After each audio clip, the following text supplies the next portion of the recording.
Dear colleagues, please bear with us.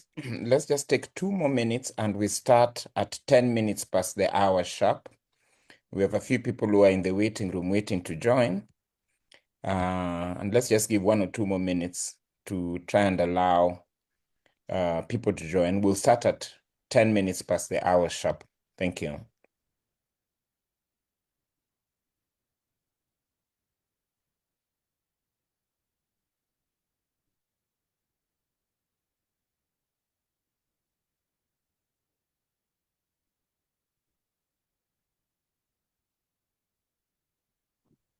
Hi, Dawn.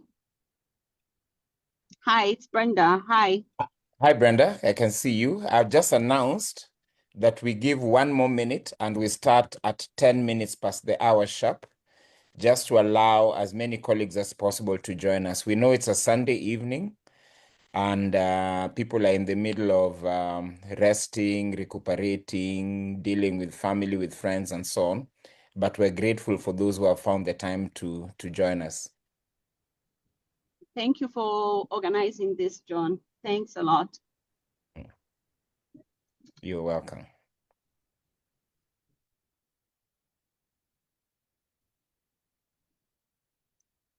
Hi, Dawn.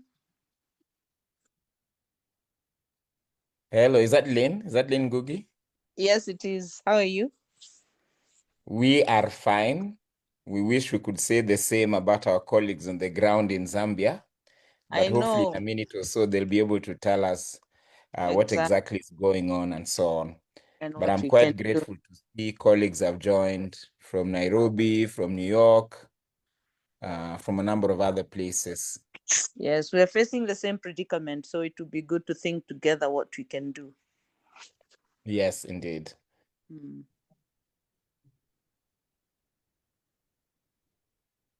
So I see that it's 10 minutes past the hour. I think other colleagues will join when they join, but want to be respectful of the time of the colleagues who joined on time and who are here and so on. My name is Donald Dare. I'm Chief Executive of the Pan-African Lawyers Union and associated also with a number of civic and civil society initiatives across the continent and globally.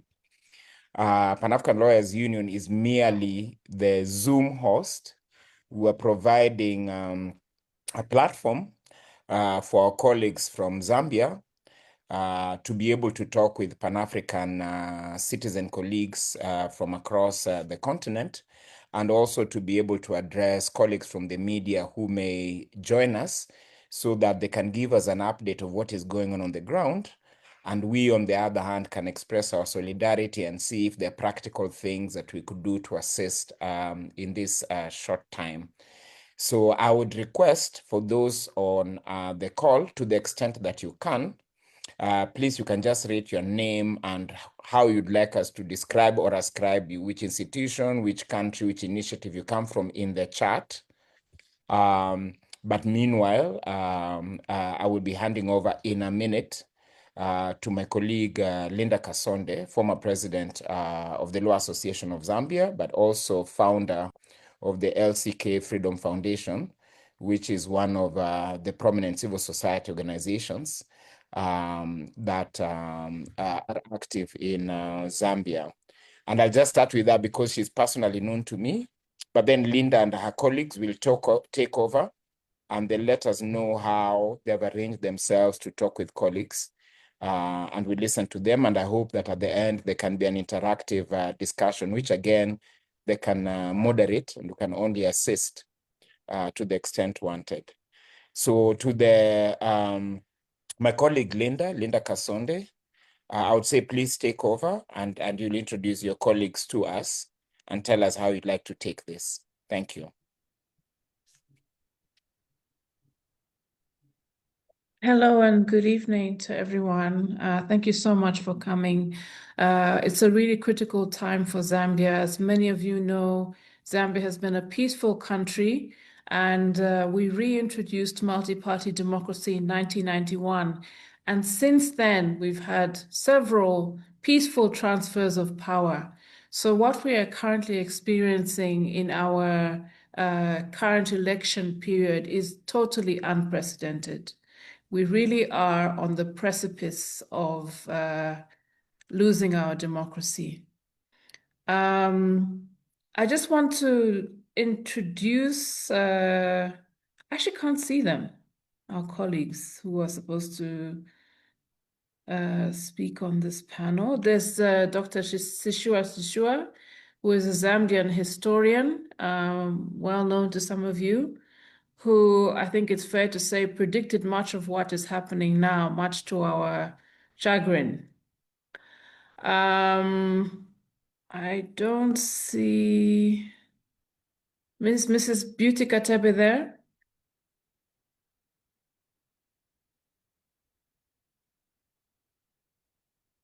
Is Ms. Fides Temba there? Okay. So I think what we'll do, a good place to start would be with the background, the history of how we've arrived at where we're at now.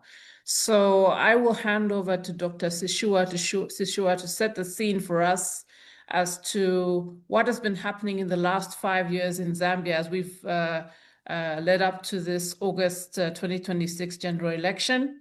And then we'll get into discussing what is happening currently in the country as we wait for the final election results to be announced. Dr. Sishua, I hand over to you. Thank you so much. I hope that I'm clear. Thank you so much, Madam Kasonde. I was hoping that you didn't put me on the spot by starting so that I don't make the mistakes that others can learn from. In terms of the understanding how we got here, I think it's important to frame this in the context of Zambia within Southern Africa, maybe even Africa in general. Unlike many countries in the region, Zambia has had a very established democratic tradition, which has been noted as a model for other countries, and that history has rested on the presence of a number of factors. One has been the existence of a set of institutions that have been very crucial to coming together to defend democracy whenever democracy is under attack. Civil society initially, grouped around church organizations, were joined by non-governmental organizations, NGOs, in the 1990s, following the country's transition to multi-party democracy. And those, even though the character of the civil society changed in the context of neoliberalism, where the kind of mass organizations that characterized civic organizations in the 1970s and 80s, that is, religious organizations, trade union movement, weakened. What really helped was the emergence of these new associations whose existence benefited from the presence of a liberal constitution that secured their rights. And that was also aided to an extent by the emergence of a private media that thrived over the course of the next few decades and providing platform to new opposition parties that emerged following the transition to multi-party rule. That there were also other institutions like the Electoral Commission of Zambia, because until 1996, the country didn't have an independent professional electoral commission. It was constituted as and when the elections, normally headed by Deputy Chief Justice. But in the 1990s, it was felt that it was important to create such a body. And what was also important was the legislation that established the commission. It was stated very clearly that the commission should always be led by a judge or a former judge at superior court level, that is High Court or Supreme Court, and that in the instance that you didn't have such a person, and the person who leads the commission should be somebody who qualifies to hold judicial office at that senior level. And since the establishment of the commission, the tradition has been that presidents used their prerogative to appoint either sitting judges or former judges all the way until 2021, the election. And then you also had the existence of strong opposition parties that were able to mobilize support, hold peaceful assemblies. And that tradition, was also aided by the presence of, a deep politicized military. Zambia didn't have the history of neighboring countries such as Zimbabwe, Namibia, or Angola, where the liberation movement had a liberation army, which, following the achievement of independence, transitioned to become the guarantor of state power for that liberation movement. In the case of Zambia, independence was won by the pen rather than the gun. And that really aided the fact that the military was able to be kept away from politics. Soldiers themselves began to believe, or rather came to embrace, the ballot as an important mechanism of changing governments. And so democracy was strengthened by really a constellation of these factors. And that remained the case until, I think, 2011, when Zambia experienced its second transition. The election of Michael Sata and his party, the Patriotic Front, began to build or plant some of the seeds that were to germinate over the course of that decade. Opposition parties such as the former ruling party that Sata defeated, the Movement for Multi-Party Democracy, that had been in power since 1991, found themselves deregistered through the abuse of 30 institutions, such as the Registrar of Societies in Zambia. Political parties until 2016 were governed by a department under the Ministry of Home Affairs called the Registrar of Societies. That was problematic because usually this ministry is led by politicians, so they use this kind of institutions to undermine their political competitors in the opposition.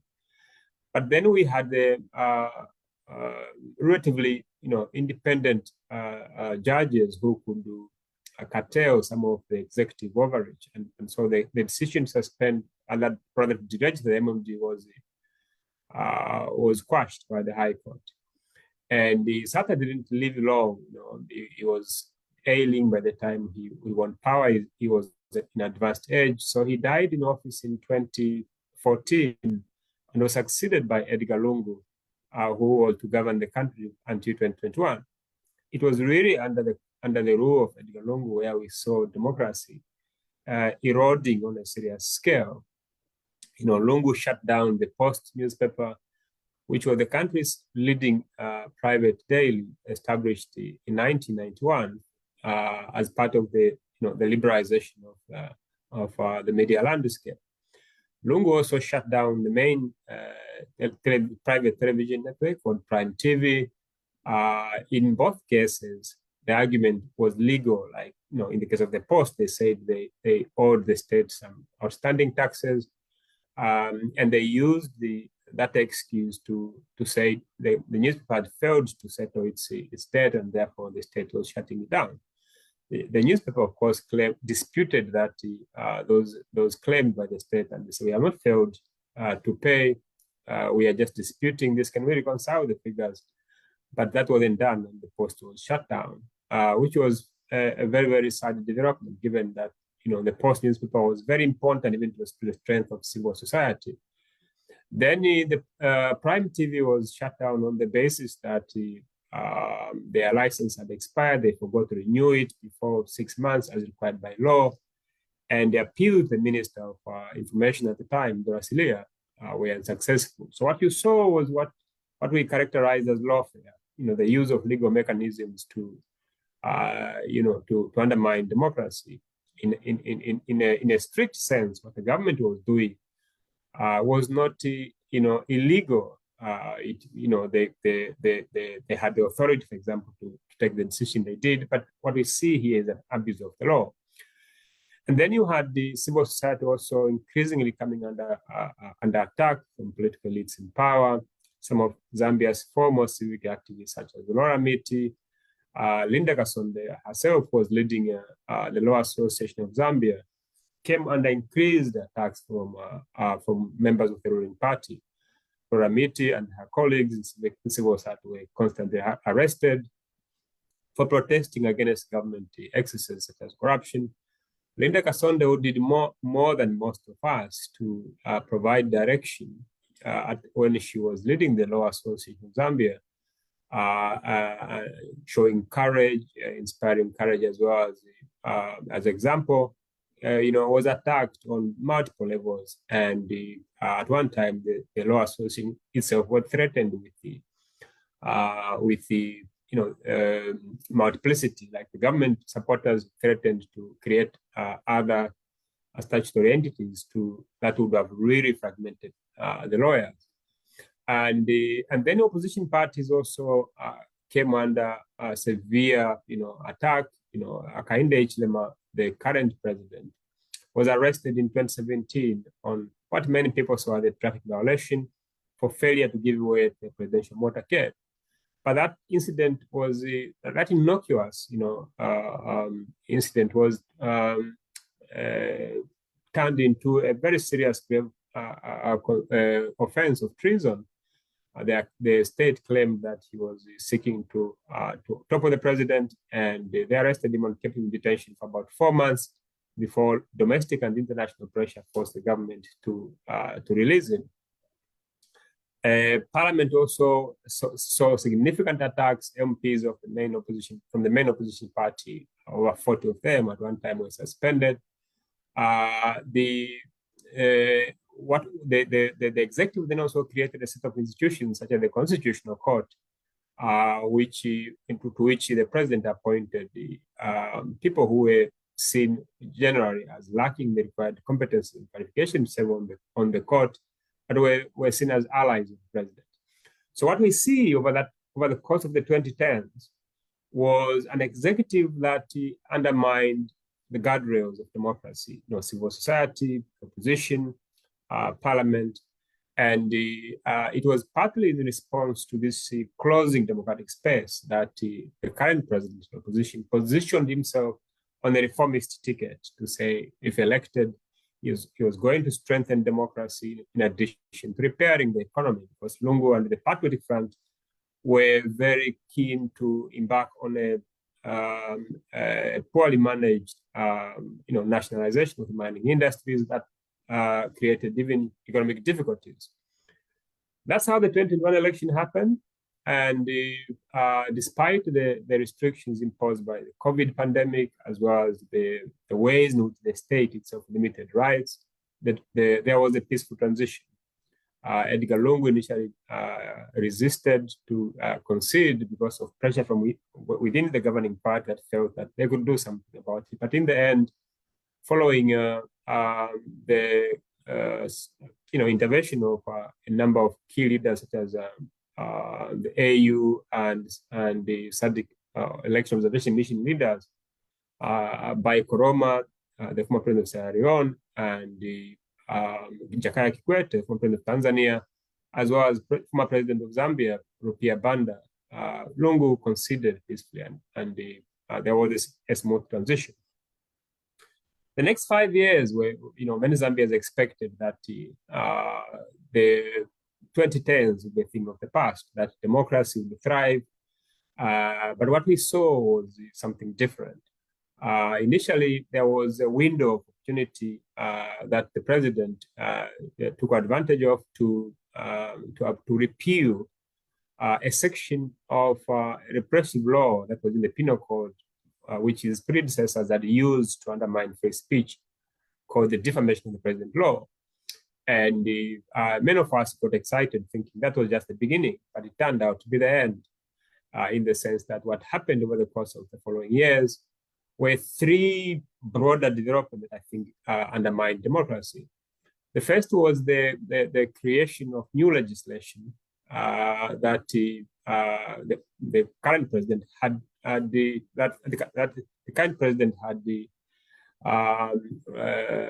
actually opposed when he was in opposition. So Lungu, before he left office, passed a very repressive cybersecurity law that human rights activists argued undermined democracy. But the president in opposition said that would be the first law that he refused when if elected. He was elected, but rather than repealing it, he actually created two statutes out of it, both of them containing new provisions that actually were more repressive than the original law. So what we saw was reform without change. And he dusted off his administration, that he dusted off colonial era legislation, particularly the law to do with sedition, to arrest so many people whose offense, I think, could qualify to be part of robust political debate. It almost became an offense to criticize the authorities, even when you're in opposition. So what we saw were the arrest of both ordinary citizens and political actors as a result of the resuscitation of these laws. And then we had the opposition parties deny the right to peaceful assembly, unlike in the PF era where you could have this kind of this right enjoyed perhaps sparingly. In the context of the last 5 years, opposition parties were totally denied the exercise of this right by the authorities on two grounds. One was that the government didn't have sufficient policemen and women to manage these assemblies, and that there were security concerns that were never identified.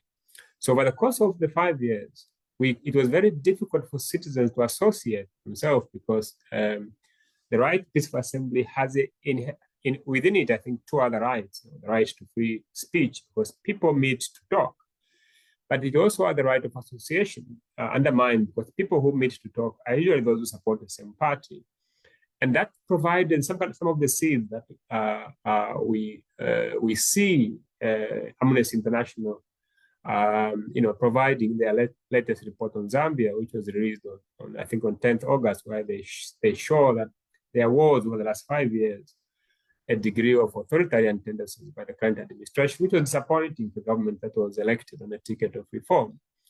Then we also see undermining other institutions. The most notable one was the Electoral Commission of Zambia, where for the first time since the body was established, we see the president appointing somebody who has never been a judge. And that's not to say that she doesn't qualify to hold the role. Mangala Zarumis was appointed, qualified to hold the job of chairperson because she had the requisite legal experience.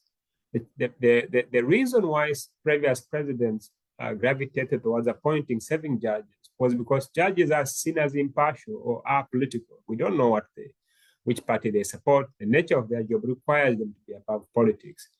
And the people then tend to retain a degree of trust in those kind of elites. So that was a first departure that alarmed many people. But the president didn't end there. He appointed two other commissioners, both of whom had the links to the current party in power. The most recent one was appointed actually on the eve of nominations in May this year. The president plucked that person away from their campaign onto the commission. Again, criticism from the opposition and civil society didn't deter this appointment, which simply required a simple majority to confirm in the National Assembly. So they all passed. So going to the election, what you had was an electoral commission that was not seen as impartial. It's normal for political elites to be a little bit suspicious of electoral commission, but what we had this time was a blatantly clear example of an incumbent who used institutional prerogatives to advance partisan agendas. And then the other final point I think that I should mention before we go further was the way in which civic voices were undermined. Many of the critical voices that spoke out against the Lungu era excesses were appointed to key government bodies, or some of them in the diplomatic service. Now that's a good thing in one sense, because you want the best of us to be given the chance to implement some of the ideas that they have when in civil society. But the scale of his appointment was such that they really deprived civil society of some of the most experienced voices that were required because they couldn't criticize the same government that they were part of. So what you saw there was not simply a president who was willing to hunt for talent, perhaps under the belief that talent is not randomly distributed, you have got to search for it, but one who was strategically undermining an important alternative source of authority by getting the best of such people and putting them in key position. For others, just self-censorship, because many of the critical academics who were outspoken in the previous era suddenly withdrew, even when some of the excesses that happened under the Lungu era reappeared under the last 5 years. And going into the election, these concerns resulted into a situation where the opposition didn't really have a flag bearer going into the election, because the main opposition party was undermined from within by the state. They couldn't even field candidates in the end in this election. So what you had was an opposition leader who emerged by default. The opposition to the HLM administration, I think, cohered around the specific policy failures, particularly in relation to anti-corruption, national unity, democracy itself, as I said, aspect of the cost of living was very, very important in key areas. What was missing all along, I think, was the vehicle of expressing that opposition.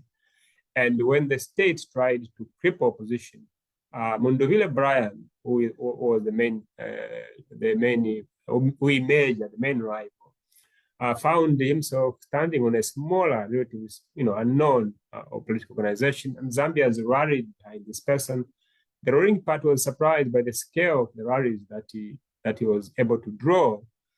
But in the end, he, despite initial attempts to try to undermine his nomination, he ended up on the ballot.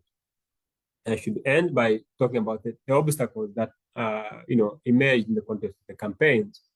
We could talk about the other candidates. I think I want to focus on this one because it's very important to understanding how we got here. After he was confirmed as the main nomination, the main opposition candidate, the Electoral Commission did something strange. They produced a campaign schedule that excluded the president on the basis that he's the head of state and therefore he could go to any part of Zambia anytime he wanted. That was problematic because it effectively placed the incumbent president over and above the law, essentially, failing to distinguish between his role as the head of state as well as his partisan role as the presidential candidate for the ruling party. It allowed him to use state resources for what essentially were government activities, rather partisan activities. But that was just the beginning. The next thing was the government grabbed the passport for the opposition leader. He couldn't get out of the country to mobilize support, and in the end, he had to rely on crowdfunding, on GoFundMe to raise some capital, because the local businessmen who supported him were identified for victimization. Then the media, ideally we should provide a level playing field. The state media, that is, never covered the opposition. They simply covered the party in power. These were concerns that I think the current president, when he was in opposition, highlighted as thing that he would change given a chance. But that didn't happen. The opposition were missing from the media, but the government also crowded out of the opposition in the private media through advertising. So there wasn't a level playing field in terms of media coverage. There were reports of violence, violent activities targeted at opposition. Ruling party cadres attacked the opposition in several places, but none of them were apprehended. In some cases, the police themselves participated in these attacks by stopping abruptly campaign rallies that were, including those that were lawfully convened. And finally, the Electoral Commission itself, I think, failed to exercise a degree of control over the campaign period, particularly in relation to the activities of the government, of the governing party. So what we saw going into the election before we got into that was a political environment characterized by shrinking democratic space, one where the rights of association, of assembly, of free speech were severely undermined. Citizens lived in this environment characterized by a climate of fear, And but people are still hopeful that we can change everything through the ballot until the last few weeks, or rather few days that have happened, which I'm sure we are going to discuss. So I'll stop there. Thank you so much, Dr. Seshua. I knew you'd be able to pull it off. So we're very grateful that you've set the scene in terms of where we're at now. So basically, it's a history of a decline of democracy, a shrinking of the civic space, and a suppression of any opposition in the run-up to this election. So I think we'll move on to where we're at now today. Our election was held on Thursday, 13th August. And I think by most accounts, everyone would agree that it was peacefully held. The actual polling day was peacefully held. We had actually anticipated an internet shutdown. That did not happen. But the subsequent events have been extremely troubling. And I'll now hand over to Fides Temba to explain what has been happening since polling day. She's also been at the headquarters of the Electoral Commission Announcement Center. So she's also monitoring there. So Fides, if you could just bring us up to speed as to where we're at now. Thank you so much, Linda, and thank you, everyone. Thank you, Dr. Seshua. It was great listening to you. Sorry, we are in a space where there's a bit of noise. We are at the National Totaling Center here at Mulungushi International Conference Center. So like everyone else has said, that we went to the poll on the 13th of August, 2026, and the day was very peaceful. And immediately after for the election day, I think we noticed a bit of strange happenings, contrary to the laws of Zambia. First is the closure of the polling stations. In particular, in some polling stations were closed at the right time, but then I think there were some instructions that were given to reopen the polling, and then other people were allowed to vote, which was contrary to the laws of Zambia. Then we also had situations where I think election materials, most of them were not distributed on time, like the sealing of envelopes. The counting was also delayed at the polling center where we were with Annie. I mean, according to the laws of Zambia, immediately you close, you're supposed to start counting. In some polling stations, they had to wait for a number of hours because they never had trays, they never had envelopes to seal, the ballot papers. Getting into the night, we then just had disturbances of how some polling agents were chased from the polling stations, and also counting was delayed, how some ballot boxes were stolen, some were dumped in drainages, some were bent. Then we had situations where there was violence, media intimidation. Then one of the polling, I think, monitors was actually killed. And then I think thereafter, there was a bit of noise. And then we had ECZ suspend, which is very unlikely because then there were sporadic cases of violence. We did not understand why they had to suspend the counting of votes. Then I think after a number of civil society actors, the Observer Mission, International Observer Mission, I think, then they had to lift, and Law Association of Zambia issued a statement because there was no legal basis for the suspension of the counting. Then the suspension was lifted immediately after 6 hours. Our concern is that what happened between the time that the suspension was done? Nobody can account for that time because most of the polling stations, polling monitors, polling agents were chased away from the stations. The polling stations were manned by law enforcement officers. Up to now, nobody has given us a statement to what truly transpired within that 5-6 hours. Okay.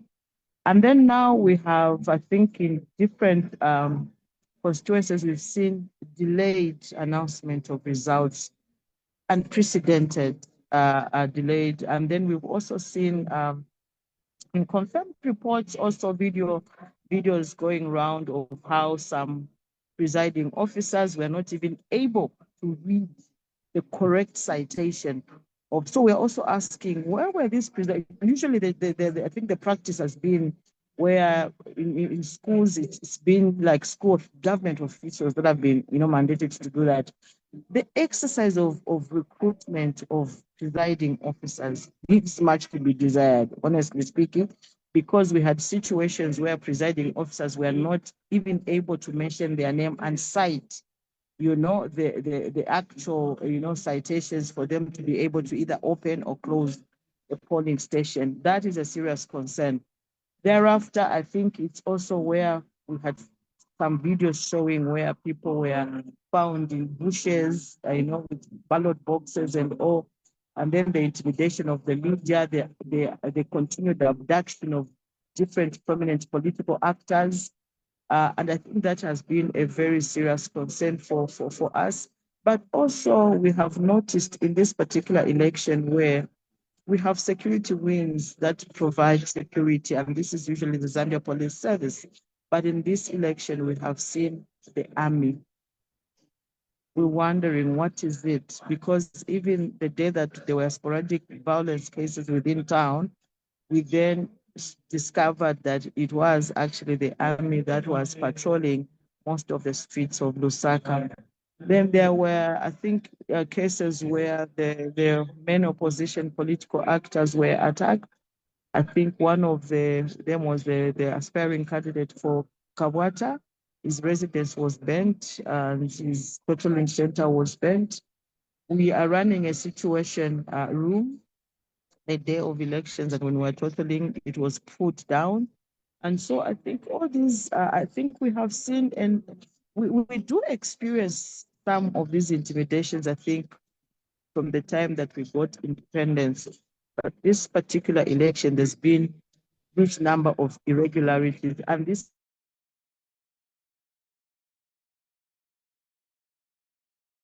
Fidus, you're on mute. Fidus, you're on mute. Hello? We can hear you now. Okay, so I think this is all emanating from the point where we had to amend the Electoral Act prior to having elections, I think months before elections. And I think civil society actors and all the actors did not have enough time to go through, like what is it that has been amended, the clauses, and what does it mean? And I think we saw that at play the day that, the counting was suspended. And so for us, we need to get back to the amendment of that act. But also, I think we need to be, after the elections, I think going forward, we need to begin to interrogate some of these legal frameworks because they are a threat to our democracy. Just the happenings of this election, the slow coming in of, right now, we have 226 constituencies, yeah? And we voted on the 13th of August. Presidential elections results, we are only 105 constituencies have been announced so far. That we're remaining with 121 constituencies to be announced. We took 3 days to announce the compilation of 105 constituencies. We're thinking, will we be able to announce the results between 121 remaining constituencies between now and the 17th of August, when we were promised that they will be able to declare a winner? So for us, I think, and also the other thing, Linda, that is happening and key stakeholders are complaining is, I think in 2021, we had a situation where I think all key stakeholders would get together, verify the results, and ensure that they are the correct results coming from the different constituencies before the announcement of the results. But also an enabling environment where even after the announcements are done, key stakeholders are given an opportunity just to ask questions of it's like we're just there to listen, and if somebody's giving instructions, there's no consultation, there's no discussion. And I think that's really an unfair, and it's not an enabling environment, because we are key stakeholders. So why are we here? If they are calling us key stakeholders, why are we not having, a part in terms of verifying the results? So who's verifying these results?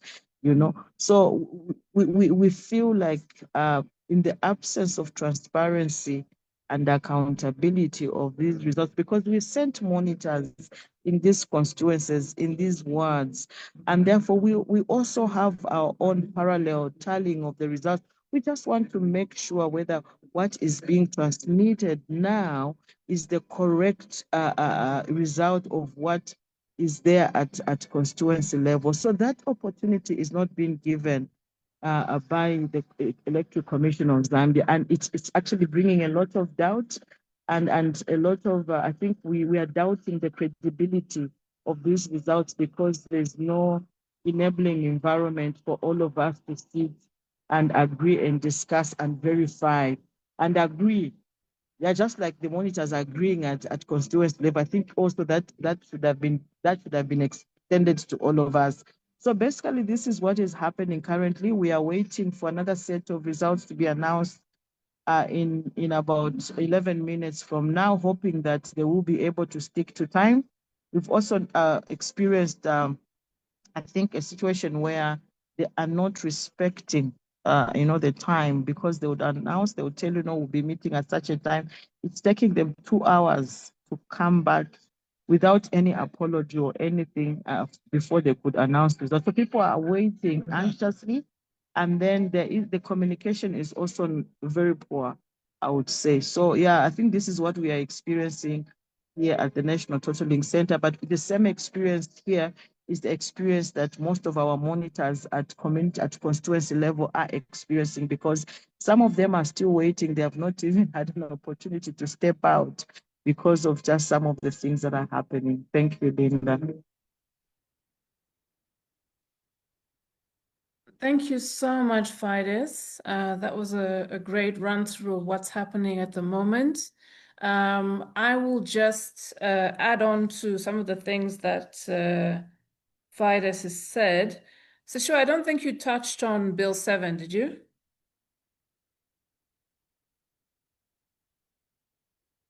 Are you there? No, I didn't. Okay. So in terms of the background to this election, what we saw was a manipulation of the constitutional and legal framework around elections to favor the incumbent. So in 2025, the government presented a bill before the National Assembly called the Constitution Amendment Bill number 7 of 2025. And essentially, those amendments were designed to give an inbuilt majority to whoever wins the presidential election, by firstly adding what they call proportional representation seats, which are tied to whoever wins the presidential election, and also increasing the number of seats, which was tied to the delimitation process that took place last year. So under our constitution, the constitution mandates that the constituencies should be reviewed every 10 years. And so this delimitation process was conducted. It was not transparent. It was not open. And the result was that the political strongholds of the incumbent have had a greater weight in terms of their votes compared to larger centers of voters such as Lusaka and the Copperbelt, which are traditionally the areas where the deciding vote happens, I would say. I hope that's a fair thing to say. So we've seen the weakening of the vote in those areas, Lusaka and the Copperbelt, and a strengthening in the strongholds of the incumbent. And then on top of that, the proportional representation seats, which favor whoever wins the presidential election. Then the Electoral Process Act was introduced just before the election, as I think it was Fides who mentioned. And amongst the provisions in that act, in terms of nominations for seats, the Secretary General and one other official of the party have to approve who ultimately gets adopted. And this became a problem because the former ruling party, the Patriotic Front, was essentially infiltrated by an affiliate of the ruling party. And basically the party was taken over by that affiliate, and the true members of the party were pushed out to the fringes. And so the whole party disintegrated and were somewhat in disarray. There was no real organized opposition for most of the time that the incumbent has been in office, and by design, as I mentioned. And also, the former president, Edgar Lungu, tried to rally the party, but ultimately he died over a year ago, which of course further confusion in the party. And it's only recently that the opposition have kind of coalesced around what is called the Tonse Pamosi Alliance. And from that alliance emerged the leading opposition political party, the NRPUP. Don't ask me to spell out the acronym at the moment. So the head of the NRP, the presidential candidate, was Brian Mundubile, with his running mate, Makebi Zulu, both of whom are lawyers and former provincial ministers in the previous government. So they haven't exactly come from nowhere, but it's been quite interesting to see how quickly they've managed to mobilize support. And I think that's mainly due to the fact that the two main election issues in this particular election are the high cost of living and also high unemployment rates.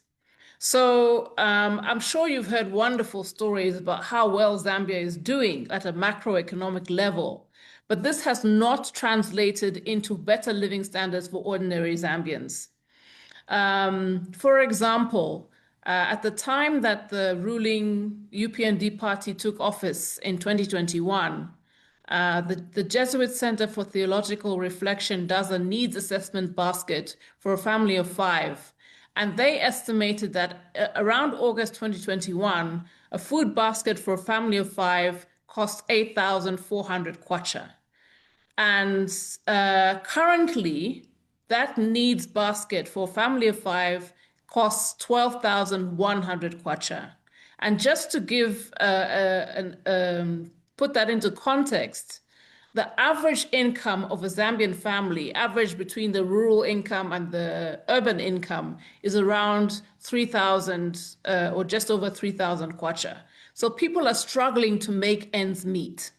And this has been the hot issue in this election and may explain why Mr. Mundubile has been able to emerge seemingly from nowhere. So the other thing I wanted to mention regarding the suspension of the tallying and the announcement of votes on 14th August, there was no legal basis for this. And it also did not appear to be a rational or proportionate decision based on the reasons given by the Electoral Commission. The Electoral Commission had said that there was sporadic violence in some polling stations, which they did not name, and decided based on those small outbreaks or alleged outbreaks to suspend the tallying and announcement of the votes on a nationwide basis. And as Sishua mentioned, this is completely unprecedented. It's never happened in our election history. And as Fides was mentioning, the 6 hours that that the tallying had stopped, the center where the votes were being kept was being guarded by police and army officers. There were no independent monitors, observers, polling agents, or any other kind of official who had access to these ballot boxes. And the Electoral Commission has told us that some ballot boxes went missing. So it just calls into question whether or not the result, whatever it is, will be credible. The other thing I wanted to mention with regards, I think Fides sort of touched on it, but I think I want to go into greater detail. Something that has arisen in this particular election that we have never seen before. I think it's fair to say, even in unique times, at election time, certainly, where political party candidates have been abducted. And so specifically, the NRP-UP, the leading opposition political candidate, Mr. Brian Mundubile, had his house raided on the 14th of August. The following day, he's gone missing. We do not know what his whereabouts are.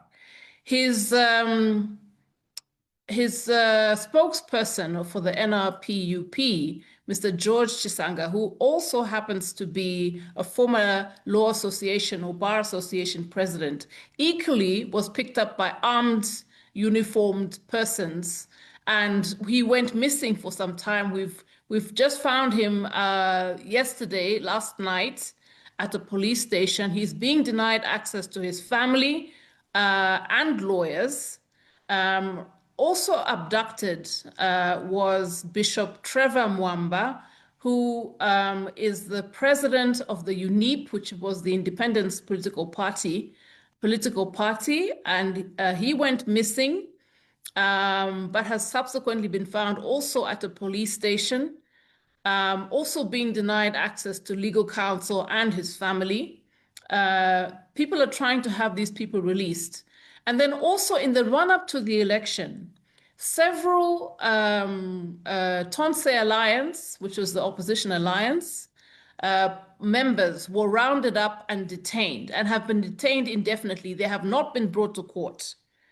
And from reports that I have received, certainly at least in one instance with regards to one opposition political party member, his lawyers have been attempting to get him released through the courts. And unfortunately, literally, the courts are dodging him. He can't get redress. And this, apparently, from reports I've received, is because judicial officers are being intimidated by security forces. So these are all very serious things that are happening in our country that are completely unprecedented. We have never, ever seen these things before. The other thing that isn't quite unprecedented, so in the 2021 general election, the Patriotic Front party decided to deploy the army on election day. But thankfully, in that instance, they did not interfere with the electoral process or the electoral outcome. That has been different in this instance. The army has been deployed despite civil society issuing statements to the effect that only the Zambia Police Service are constitutionally mandated to protect the internal security of any country. And so the deployment of the army is actually unconstitutional. As we speak, they have been manning polling stations. They're at the Totaling Center at Mulungushi Center, and they are being used to intimidate people, as Fides mentioned, from verifying information. Stakeholders at the Mulungushi are not being allowed to ask questions of the Electoral Commission freely and, without intimidation. These armed men coalesce around you when you start asking too many questions.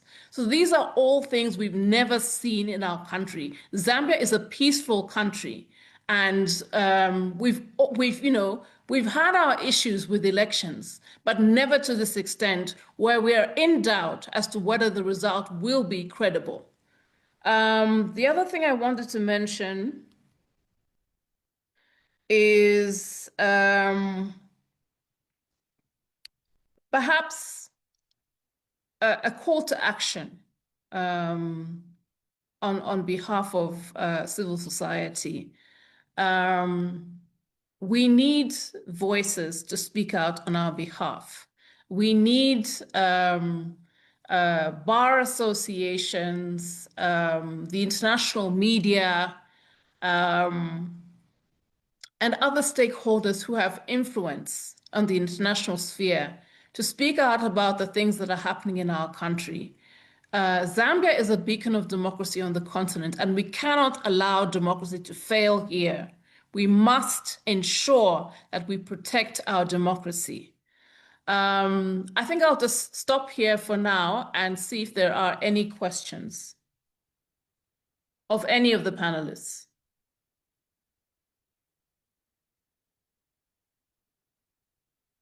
I can't see any hands. Linda, I can also see there are one or two questions in the chat. I can't see that. Yeah. I can try and read them for you, the ones I can Yes, see. please.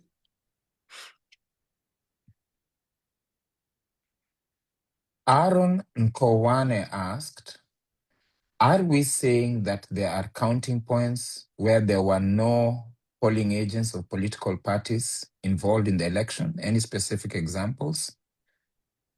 Then Chilufia Chileshe asked Fides, can you say more about the verification step that was allegedly skipped at the Presidential Totaling Center? Are there any other And questions? then, yeah, Aaron Nkowane asked again that some of the claims made here about ECZ must be counterbalanced with ECZ personnel. Although Brenda also asked Aaron to then say which claims in particular. Then I can see Andrea Capellan, my colleague Andrea Capellan asked, did you say that the main opposition candidate, Mundubile, himself has been abducted and his whereabouts are also unknown? So those are some of the questions as of now. Thank you. Okay. Fides, would you like to go? Yes, I'd like to go because I would want to go in. So if you remember, Linda, in the 2021 elections, whenever the results were transposed to the main totaling center for the presidential, so if there are any queries from the members of the stakeholders within the room, ECZ will retreat with the members, the stakeholders, and they'll do that verification, okay? Just to ensure, because one thing we should know is we all have monitors out there, okay? And then the monitors are sending in information. So if there's any discrepancy, for instance, there was a I think there was, is it yesterday or this morning where one polling station was mentioned twice, was called twice. And so when you want to verify, you stop. I think in 2021, there was a courtesy where the ECZ would actually retreat with the stakeholders, verify that. If there are any issues, would verify, will all be satisfied, and then they would resume. We have not seen that this year. If there's any query and if the stakeholders want to question and if they want to like engage ECZ on some of the numbers based on the tallying at constituency level and what is if there's just any discrepancy they have shown, I think what we noticed is they are not giving an opportunity for stakeholders to really sit, speak and engage. And maybe even just retreat and say, you know what, maybe we can retreat, because that was practiced in 2021. And we saw that also, is it in 2016? But in this tallying of that, we've seen that it is not happening. And I think there's that frustration from stakeholders to say, why are we here then if we can't engage and just agree to say we have this and you have that, and can we reach a common ground? Probably it's our discrepancy or it's your discrepancy, just to share notes. And I thought that practice that we had in 2021 worked very well as opposed to what is happening currently. And if you saw, I think, was it yesterday, where some of the I think from the alliance of the ruling party, somebody had to walk in with a pajama and came and he was instructing the ECZ to say they should not entertain stakeholders.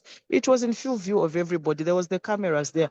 What authority was that person acting on, coming to instruct ECZ not to entertain stakeholders who were invited by ECZ because they thought they had authority to do that?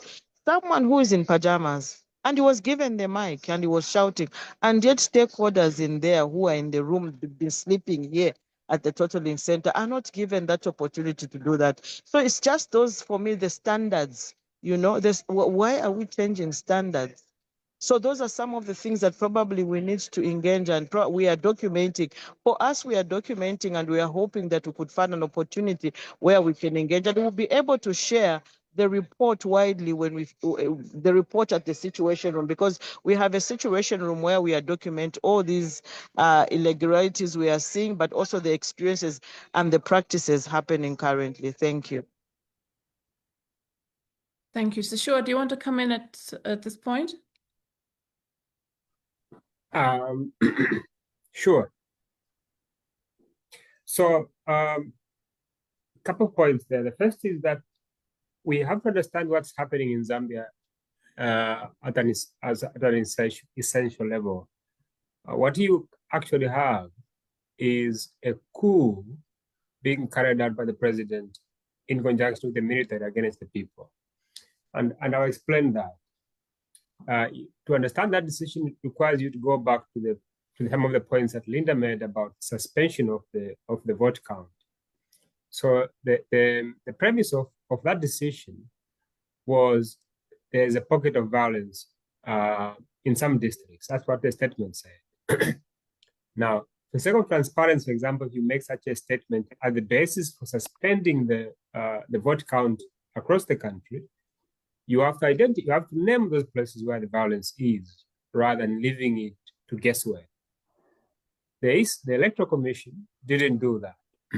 Even when they suspended, rather they resumed the vote count later on, they never disclosed, for example, those districts. They just said the violence has been contained.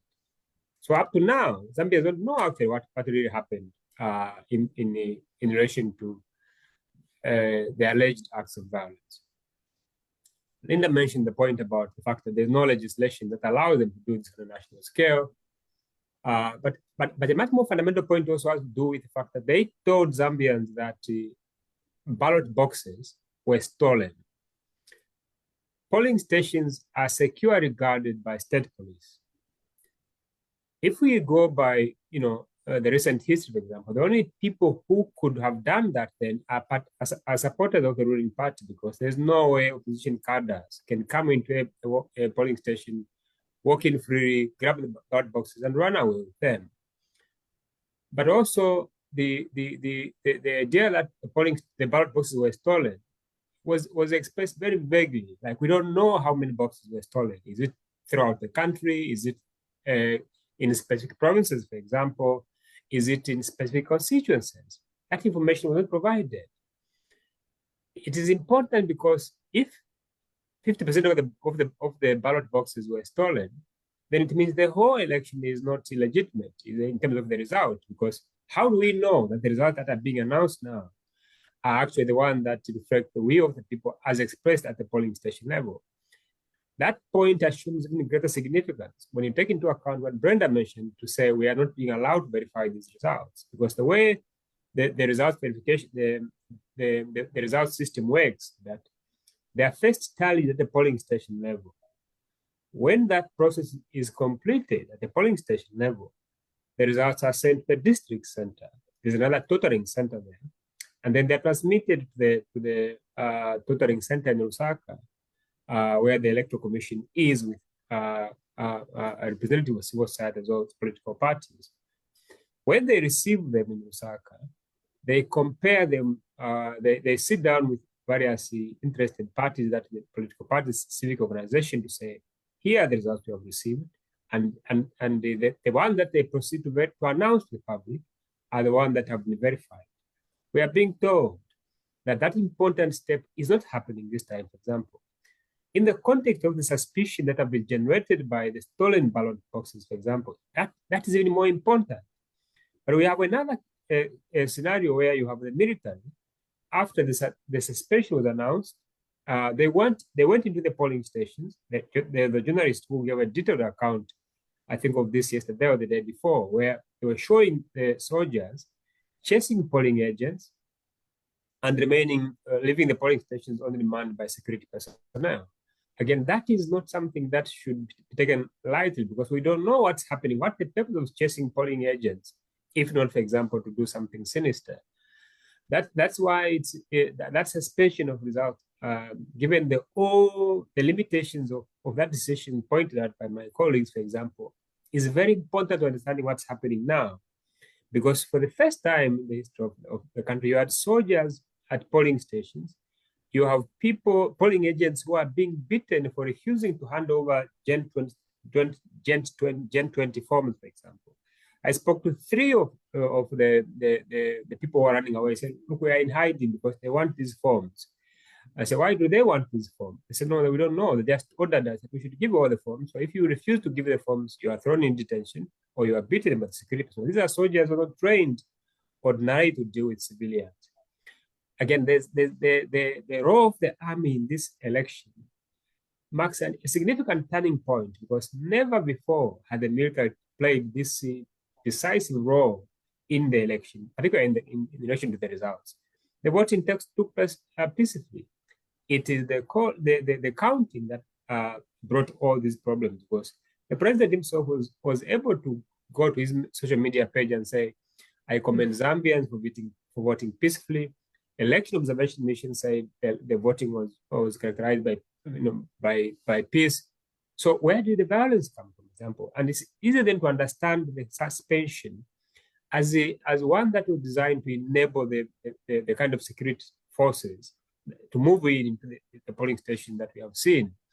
And then to intimidate citizens, we saw armored vehicles patrolling the streets, not just in Lusaka, even on the Coast Road and other places, for example. Again, that's not Zambia. If it was Zimbabwe, I would have understood, because there's no evidence that the police, for example, has failed to carry out its mandate.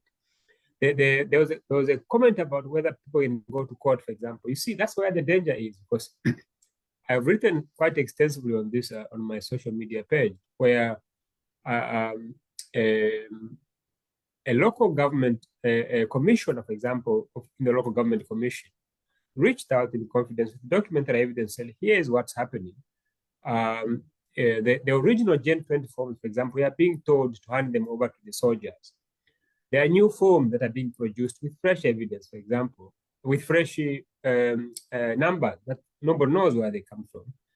No, because the polling agents are not there to sign. They can't just send this form there, because they have to be signed by representative of polling agents. So that for some of them, they are calling the polling agents back so that they can sign under duress. For others, they are being sent to Lusaka so that the ECZ can announce. And that's why the point Brenda mentioned about verification is very crucial, because you don't want to force people to simply go to court when there are these avenues that are available at this stage to actually verify the authenticity of these results, for example. If you go to court, Linda mentioned some of the rules that shaped the pre-election environment, including the changes to the Constitution as well as the Electoral Act. What she didn't mention was that this president, more than any of his predecessors, I think, has appointed at once so many judges to the superior courts. The Constitutional Court, for example, has been remodeled to have a majority now that has been appointed by the current president. Many of some of the people serving on the court, for example, don't qualify to be on the bench. If we go by the standard that the same administration has applied to remove 3 of the judges whom the current president found on the bench, and so there's very limited confidence that if you go to court, you are going to get, a fair hearing. Because as Linda mentioned, already you have these difficulties where judges are even afraid to make decisions in such a charged environment where the security appears to be the one in charge. And what is frightening for me, I think, about this what has happened now is the fact that all loopholes seem to be closed. You can't run to court because the judges are afraid. You can't go to the ECZ and say, can we verify this thing? Because people are not being allowed to ask questions. It's almost, it seems like those who are there at the tutoring center are just there to legitimate, a coronation of some kind. If you look at the results that ECZ has announced already so far, you can see difficulties already in some of them. I was taking note of the one they've announced out of the 105 constituency that they mentioned. I'll give you an example from what I collected. So in Southern Province, you have a difference between the number of voters who turned up to vote for a presidential candidate and for members of parliament. So in Chicago, for example, the voter turnout is at presidential level was 82%, while at parliament was 66%. So the presidency there has 20% more people who turned up to vote than the MP. Now, it's not possible for this to happen because voter turnout is calculated on account of appearing in a polling station where your name is ticked to say, Sishu has appeared here and therefore he has voted. Then you calculate the total number of people who came to vote against the total number of registered voters in that polling station or in that constituency, for example. So it can't be that you have 82% people who turned up to vote at the presidential level and 66% at member of parliament level, because we are not calculating this based on who you voted for. Once I take a ballot and go and vote for a president and a councillor and anybody else, you can't know who I voted for. What you know is that I turned up to vote. And it's on that basis that the voter turnout is calculated. But you have several constituencies that have these discrepancies. In Sinazongwe, voter turnout for the president is at 65.8%. For the MP is at 55.5%. In Magoe East, voter turnout for the MP is at 71%. For the president is at 83%. Same constituency, same voter. In Kalomo Central, voter turnout for the MP is at 7%, but at presidential level is at 81.4%. Again, these are the discrepancies that a verification process, for example, if it's handled transparently, can really help to reduce the tension, because you're not building confidence in the results that are being announced. But it seems to be the case that all the things that you have taken for granted, in the previous election, that the verification, which is so straightforward, are suddenly no longer available. And in the end, it's a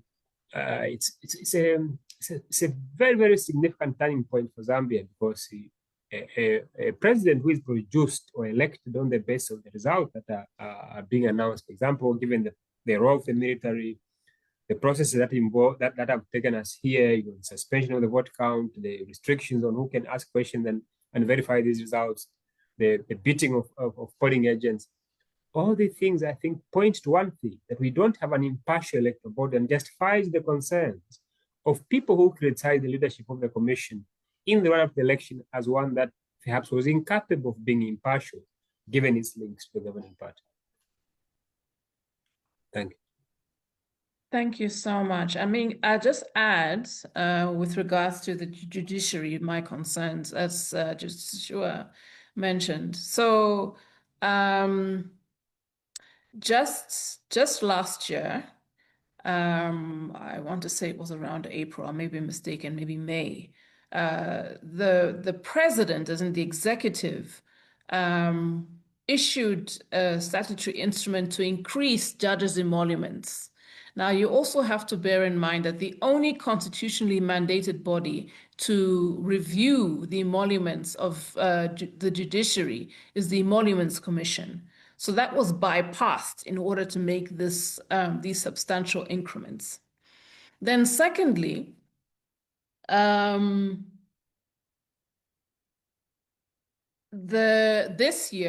earlier this year, before Parliament dissolved, we saw the appointment and ratification of 40 new judges to the superior courts.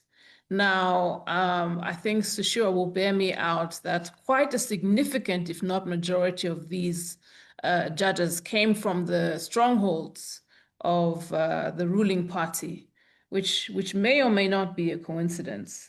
And then secondly, with regard to security of tenure, as Sushua touched on earlier, in October 2024, 3 constitutional court judges were removed from office. And certainly in my estimation, the process followed was somewhat lacking in due process. And so it has sent a chilling effect down the spines of members of the judiciary, because it appears that security of tenure may not be as secure as it once was. So this is the context within which judicial officers are operating. Maybe the other thing I'll mention is earlier today, as I was watching TV, I saw Diamond TV report that a polling station in Kabwe, I think it's Kabwe Central, had been closed because of some incident. And again, all polling agents, all electoral monitors and observers were cleared from that polling station, and only army officers and police officers remained, again calling into question these measures by the Electoral Commission. So I think it's fair to say, and I'm sure those of you, maybe Sushua is only left in the call, Fathers is still here, that this election does not appear to be free and fair. And it's unlikely that there will be a credible result. Any other questions? Somebody asked about the abductions. We did talk about it earlier. We did talk about the abduction of George Chisanga, of Bishop Mwamba, and what we know is Brian Mundubile his whereabouts are unknown, and that his house was ransacked on the 14th of August. Sushua has posted a note for anyone interested. I have written a longer opinion piece that locates the current electoral, can't read the whole thing. Anyway, he's written a piece that you can follow him on Twitter. Is it at Sushua? What's your handle? at Sushua. There we go.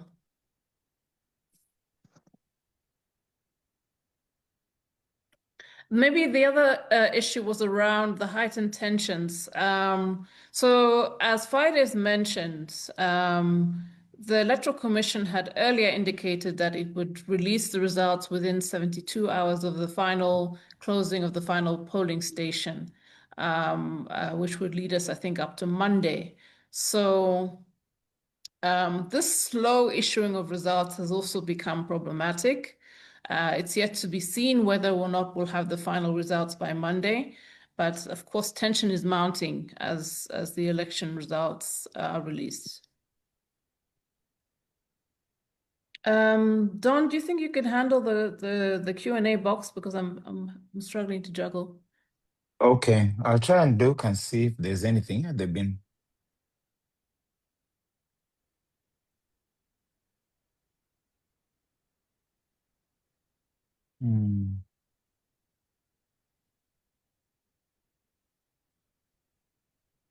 Somebody asked, Mishek Bwalia, is there a platform of engagement between ECZ, CSOs, observers, and political party representatives to address electoral issues like we had in 2021?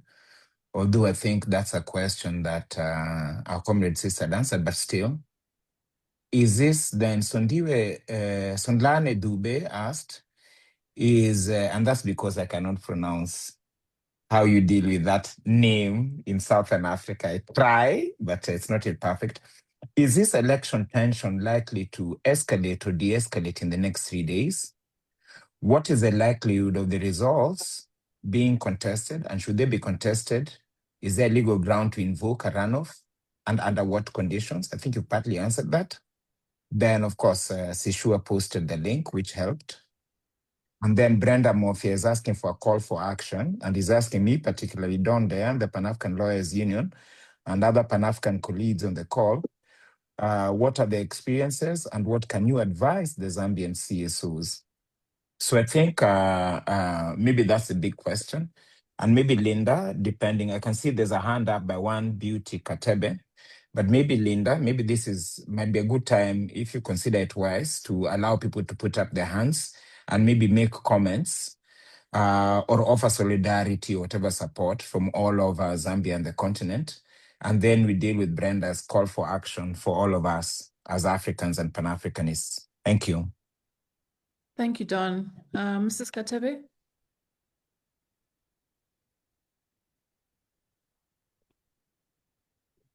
You're on mute. Okay, thank you so much. I'm listening to what is going on, and obviously I'm following also on the ground what is going on. My concern is, couldn't this be the right time for ECZ to suspend the announcement of election results? For example, in this electoral process, we have all these abductions that have happened, and people that are missing have not been accounted for yet. And I'm wondering if we can still continue announcing the results when the main opposition leader is in hiding or hijacked or whatever it is that we can call it that is happening to him.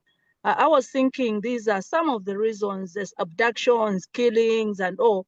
These are some of the reasons ECZ could have used to say, we suspend this until we see where, for example, Honorable, what's the name? Is it Mufwaya Katoto or something? What's the name of the one who was, yes. Kafwaya. Kafwaya something, yes. Well, like he was a big figure. Mutotwe Kafwaya. Kafwaya. Yes, he is a big figure in the Zambian politics, and it was alleged openly by Honorable or the presidential candidate for Tonse that he was shot at twice in his house. The question is, has government accounted for that? And if not, why are we missing a big figure in the political circles of this country, and we are not concerned about it, and we continue with the process? Thank you.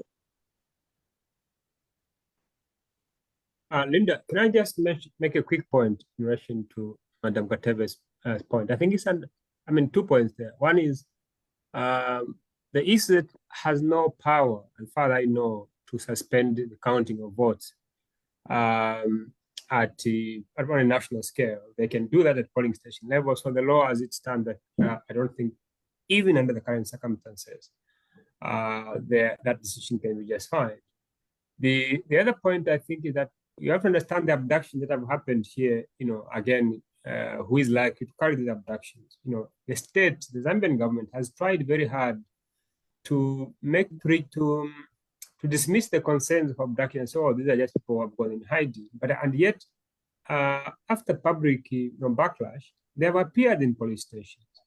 The Anglican bishop, Trevor Mwamba, a very, very innocent man who I doubt can even kill a mosquito, is in detention in Matero police with no charge. George Sanga is in detention in Charleston with no charge. The husband, Tasira Lungu, is in detention at Central Police with no charge, for example. Mutoto Kafwaya is reported to be battling for his life, that is, assuming he's still alive, for example, following the gunshot wounds that he is said to have suffered when the military raided Munduvile's house. And so then you have other people who disappeared much earlier, like Sebastian Copland, for example. Nobody knows where they are. So what you see here is a deliberate attempt to weaken the main opposition leader's team to facilitate what is happening right now in terms of the conduct of the military and the conduct of the Electoral Commission, so that by the time the results are announced, these people who are in detention will be released. And then those who have lost will be told, go to court and petition, don't go to the streets. The president actually has made a post to that effect, I think it was yesterday or the day before, to say what the opposition should never go to the streets, because when I was in opposition, we never did this. Somehow he seems to have this tendency to present himself as the standard. If something wasn't done by him, then it shouldn't be done. But what was even alarming was that that post came before the ECZ announced an election. He was advising the opposition already to concede and to use other avenues of registering their displeasure. Of course, out of embarrassment, the president subsequently deleted that post. But it tells you that the abductions we are talking about are likely to come to an end soon after the election results have been announced by the Electoral Commission. And I think that what we are working towards here is the outcome. They are not so much concerned with the process. Process has to deal with the verification of results. Are the results we are announcing correct? You can't establish if they are correct unless you verify them with civil society and agents of parties that are totally innocent. Otherwise, why are they there if they can't participate in the verification exercise? But it seems to be the case that this process doesn't matter. What matters is getting to the end point. So I won't be surprised tomorrow or the day after if the commission comes and says, here are the final results that we have announced, and anyone who is aggrieved should go to court, which is what the law actually provides for, that if you are aggrieved, you should go to court. But you are talking about the judiciary here that has very low trust from the public in terms of confidence in that institutions. If they went to court, there are two possible outcomes. The first is the court can confirm the result announced by the ECZ, or they, depending on evidence that the opposition can adduce, they can nullify the result and call for a fresh ballot within, I think, a certain period. Linda would guide us here in terms of the specific period. So it seems to be that we are working towards that outcome rather than building trust in the process that produces it. Thank you. Thank you. There's a McQueen Zaza who's raised his hand. Yes, please.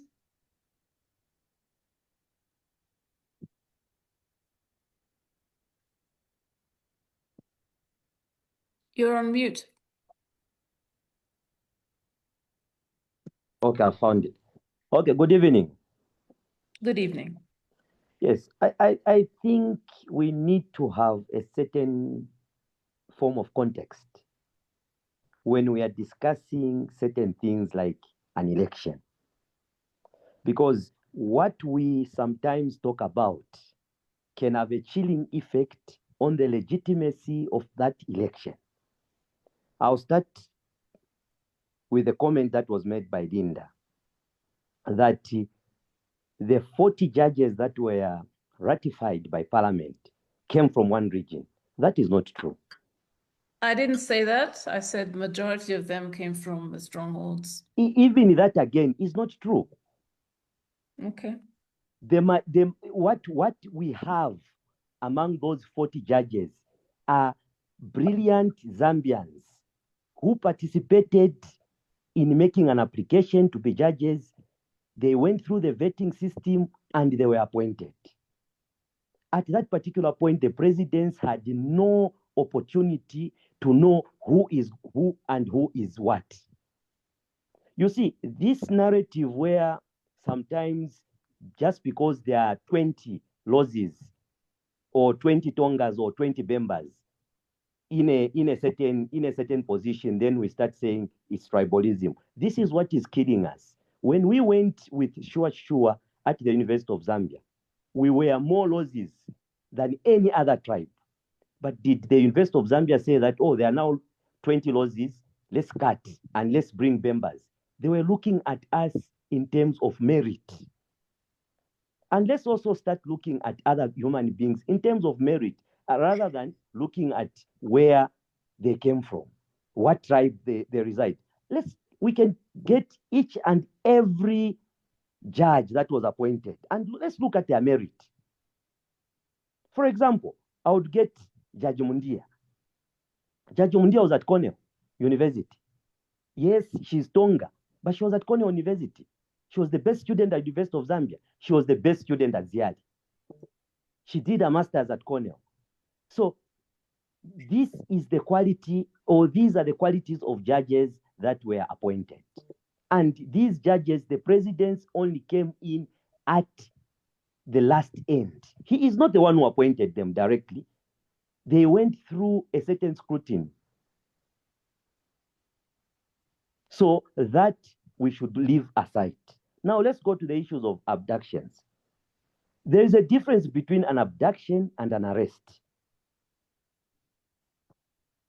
First and foremost, the opposition in Zambia has been creating these narratives that the government is after them, which is not very true.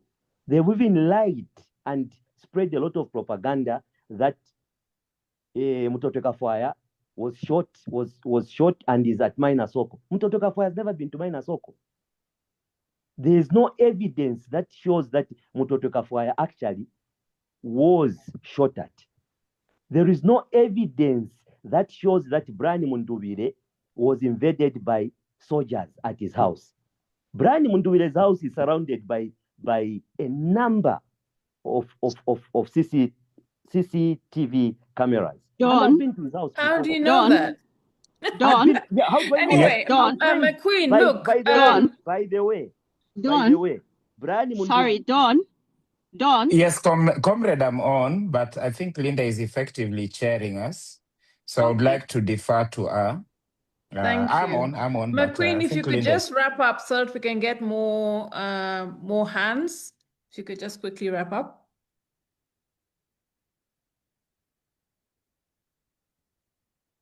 You're on mute.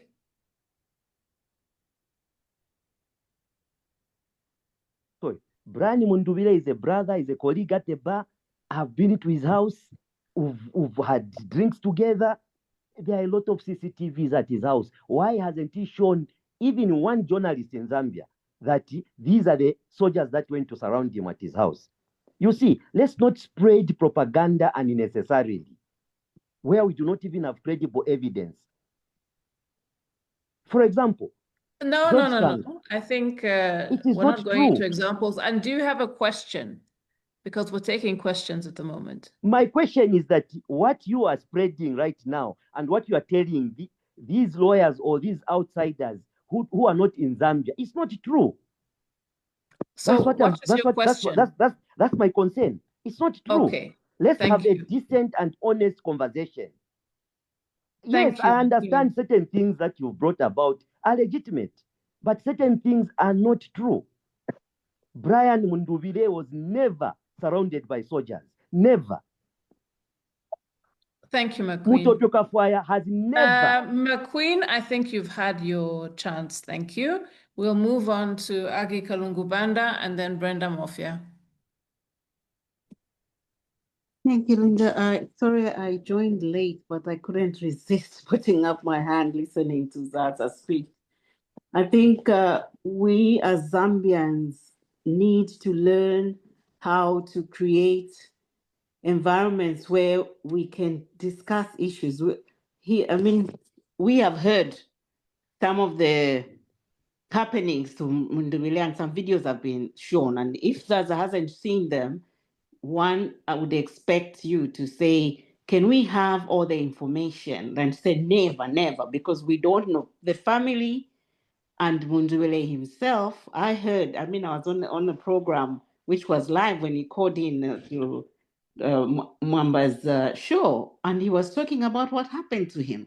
And for somebody to come here and say it never happened, I think that's being very inhuman. So it would be better for us when we have conversations like this, we come and say, this is what we're hearing, what is happening.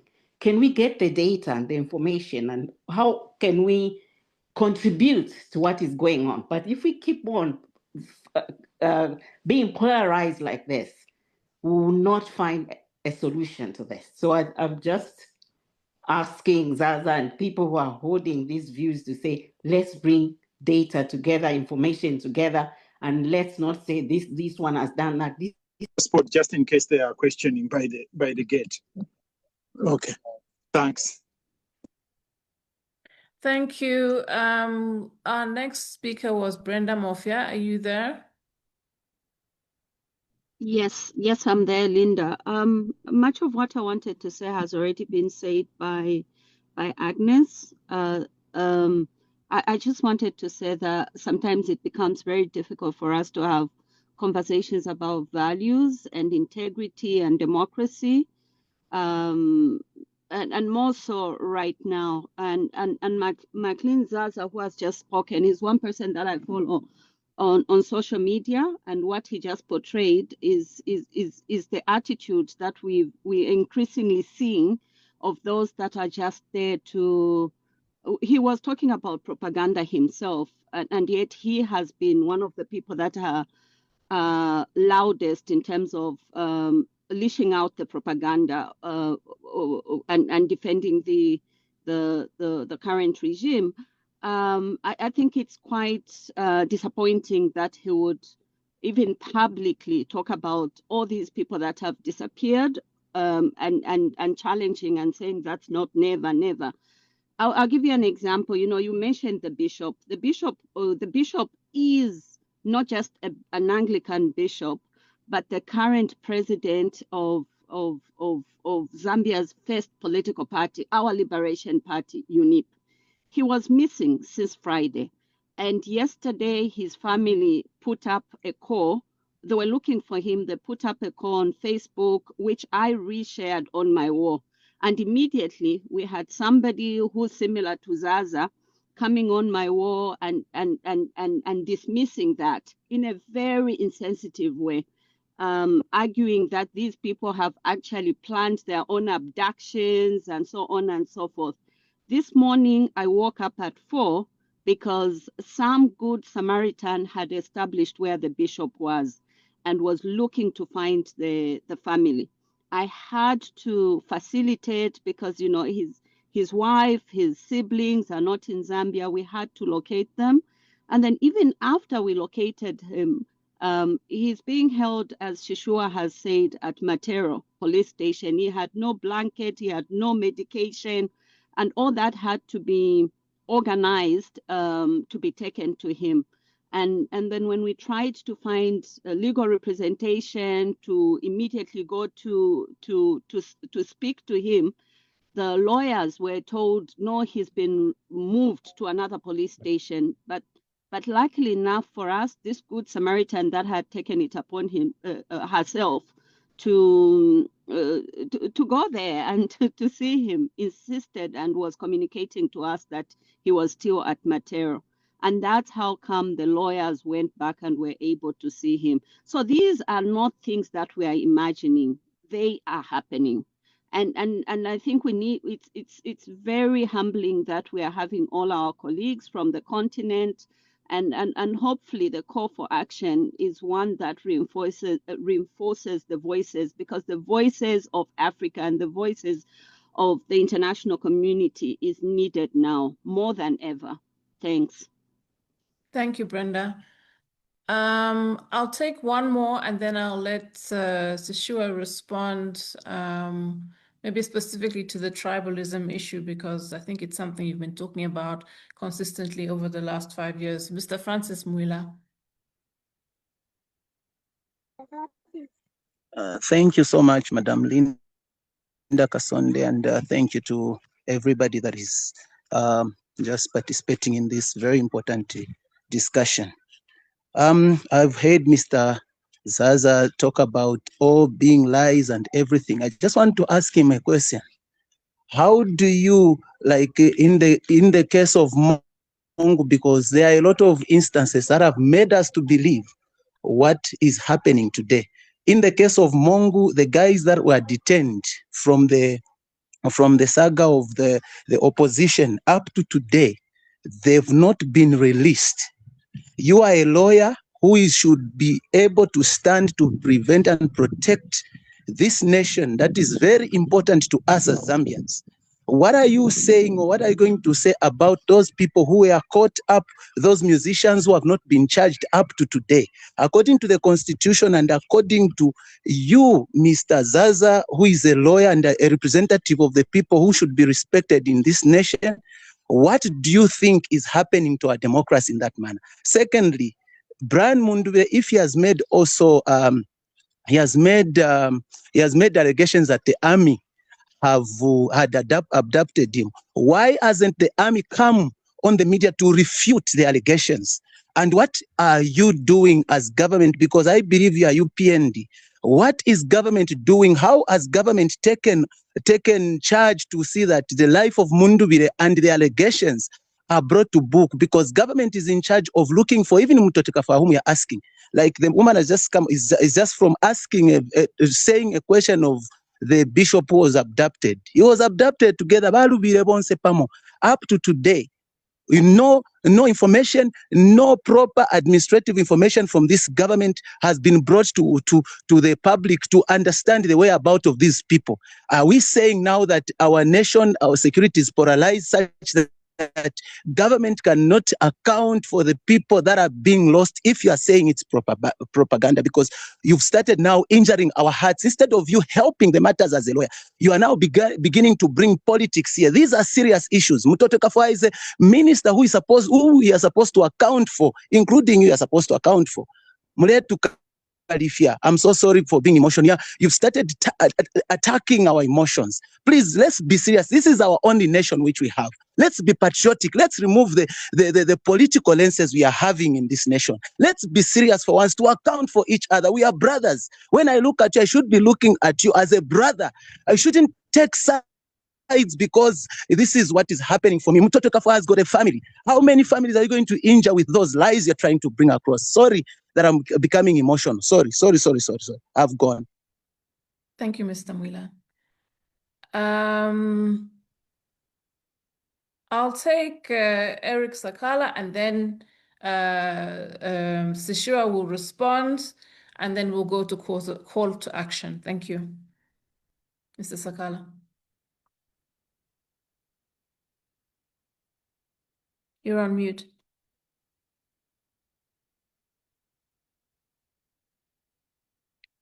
Eric Sakala, are you there?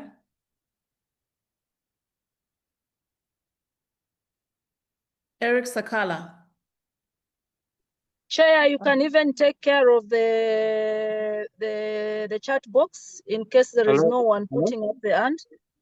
Hello. Okay, he's there. Yes. Yes, please. Yes. Thank you so much, Linda. And I think I've been following the discussion that is here. It is good that concerns are being raised, and as other speakers have stated, regardless of the party that I'm with or the one that I sympathize with, when it comes to the issues of someone's life and whatever, I mean, we put aside politics. But then I think as we bring these discussions on board. Hello?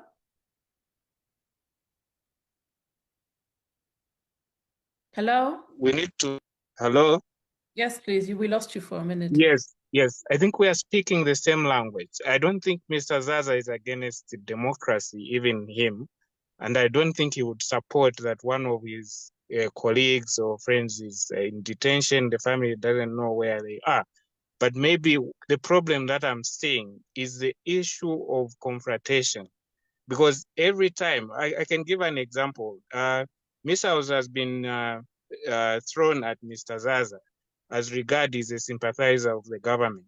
Equally, someone would say Mr. Sishua is also just someone who criticizes the government because others have seen what he posts again. He has never said anything good about the government.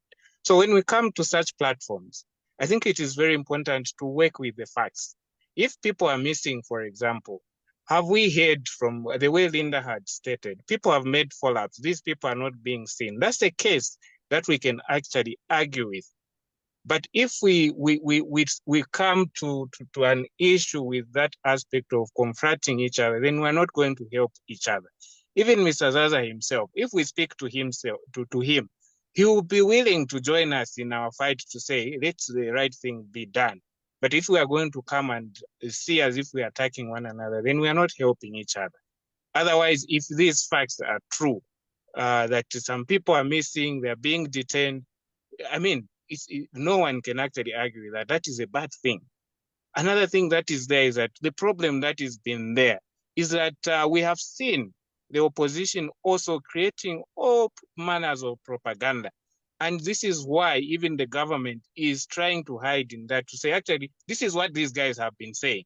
So people will actually believe us even when we do a wrong thing, because they have not been truthful in other instances. So my appeal is that this is a good platform that we join solidarity with each other, but let's work with each other and work with the data that is there and get more information about it so that we can bring on board everyone, whether we perceive that person to be pro-government or not, but let us talk to them in a way that they can actually understand and appreciate the cause that we are doing, not to attack them. That's what I thought I should say. Thank you. Thank you, Mr. Sakala. Sober reflection. I'll now invite Dr. Sishua to make his closing remarks, and then